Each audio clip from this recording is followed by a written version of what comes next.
মৌসুমী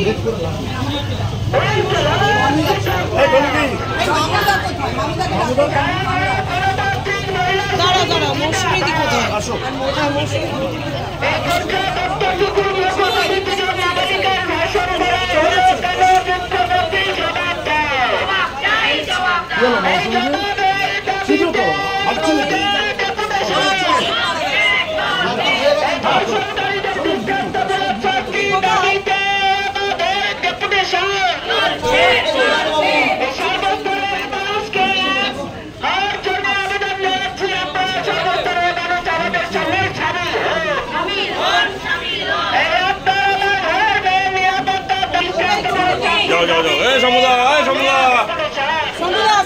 সমুদা যাও।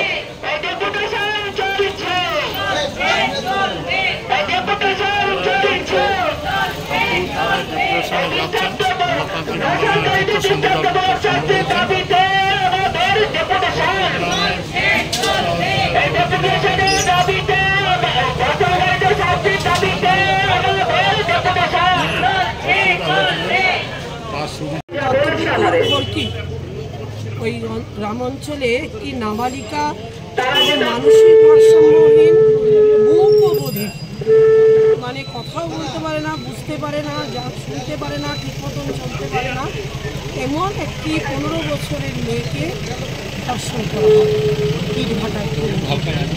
সেই তারই প্রতিবাদে আজকে আমাদের এই মিছিল, এবং আমরা থানায় ডেপুটেশন দিই। দত্তপুকুরের বিভিন্ন প্রান্তে এই ধরনের ঘটনা ঘটে চলছে, এই র্যাকেটগুলো চলছে, এবং এই যে দোষীরা তারা যেন শাস্তি পায়। যেমন অভয়া, যেমন পার্ক স্ট্রিট ঘটনা, যেমন কামদুনি ঘটনা ধামাচাপা পড়ে গেছিল সারা রাজ্যে। 2011-র পর থেকে কোনো বিচার হয়, মানুষ কোনো শাস্তি পায়নি। সেখানে দাঁড়িয়ে আজকে আমাদের একটাই চাহিদা, সেটা হচ্ছে যে এই যে বাচ্চারা, তাদেরকে এই সমাজটা বাসযোগ্য করুক, এবং এই যে দোষীরা চারিদিকে ঘুরে বেড়াচ্ছে তাদেরকে এমন দৃষ্টান্তমূলক শাস্তি দেওয়া হোক যাতে আগামী দিনে এই ধরনের কাজ করতে গেলে একবার ভাবতে হবে। এখানে দাঁড়িয়ে আমাদের মুখ্যমন্ত্রী আমাদের তিলোত্তমার ঘটনার পরে বললেন যে রাত্রি শিফটে কোনো মহিলা কাজ করতে পারবেন না, করতে দেওয়া হবে না। আবার এই ঘটনার পরে বললেন রাতে কেন মহিলারা বেরোবে। তাহলে একটা মুখ্যমন্ত্রী যিনি মহিলা, আমার মতন আরও 5 জন মহিলারা চিন্তা করেছিলেন যে মহিলারা হয়তো একটু প্রাণ খুলে বাঁচতে পারবে, মাথা উঁচু করে সমাজে চলতে পারবে, সেখানে দাঁড়িয়ে মহিলা মুখ্যমন্ত্রী কখনো বলতে পারেন যে মেয়েরা কখন বেরোবে না, কি পড়বে কি পড়বে না, এই রকম করতে পারে? স্বৈরতান্ত্রিক আচরণ করতে পারে মমতা ব্যানার্জি সরকার?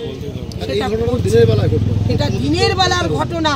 এবং প্রথম কথা হচ্ছে যে আমরা পুলিশ প্রশাসনের প্রথম পদক্ষেপে আমরা ধন্যবাদ জানাচ্ছি, যে যেভাবে মেয়েটি না কথা বলতে পারছে, না কিছু করতে পারছে, আমরা প্রথম পদক্ষেপগুলো প্রশাসনের ধন্যবাদের যোগ্য হয়। তারপরে যখন এটা চাপের সৃষ্টি হয় সরকারের দ্বারা, তখন সেটা আর ধন্যবাদের জায়গা থাকে না। তাই সেই আশ্বাসটা যাতে প্রশাসন থেকে পাই আমরা, তার জন্যই আজকে আমরা এসেছিলাম। এবং উনি বলছেন যে যা যা করণীয় এবং যা যা টেস্ট হওয়া দরকার, সিমেন্ট টেস্ট থেকে আরম্ভ করে সমস্ত, এবং মেয়েটির জামার মধ্যেও সিমেন্ট পাওয়ার কথা, সেখানে দাঁড়িয়ে সমস্ত ব্যবস্থা ওনারা করেছেন। কিন্তু আমাদের কথা হচ্ছে, আমরা এর সাথে সাথে আরেকটাও বলেছি যে মেয়েটির যা হবার তো হয়ে গেল, এতদিন তাও মুখ বধির মানসিক ভারসাম্যহীন বাচ্চাকে নিয়ে একটা বাবা মার মাথায় করে নিয়ে বয়ে নিয়ে যাওয়া আমরা বুঝি একটা সমাজে থেকে। সেখানে দাঁড়িয়ে ওই মেয়েটির বাবা মার কী অবস্থা দাঁড়িয়েছে, ওখানে দাঁড়িয়ে তাকে আর্থিকভাবে সাহায্য করা, যে যে প্রসিডিওরের মাধ্যমে ও সাহায্যটা পায় সেগুলো একটু দেখার ব্যাপার। আর আগামী দিনে যেগুলো এই যে শ্রীকৃষ্ণ পল্লী থেকে এই যে চারিদিকে মমতা ব্যানার্জির শ্রীকৃষ্ণেরা ঘুরে বেড়াচ্ছেন, এই ঘুরে বেড়ানো জায়গাগুলোকে ধরতে হবে এবং মাটি থেকে বুঝতে হবে যে না কোন জায়গাটা আটকাতে হবে। একটা শিশু জন্মাবার পর থেকে তার দায়িত্ব কিন্তু প্রশাসনের এবং তার রাষ্ট্রের দায়িত্ব। সে জায়গায় দাঁড়িয়ে সব জায়গায় রাষ্ট্র প্রশাসন আমাদের রাজ্য সবটা ব্যর্থ।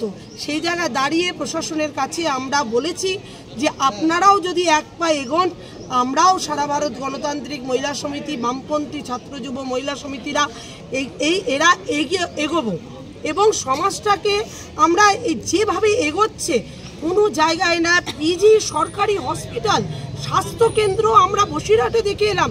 স্বাস্থ্যকেন্দ্রে যেখানে দাঁড়িয়ে একজন চতুর্থ শ্রেণীর কর্মী সে পরীক্ষা করার নাম করে নিয়ে গিয়ে একটি নাবালিক শিশুকে ধর্ষণ করে দিল, কোনো বিচার নেই।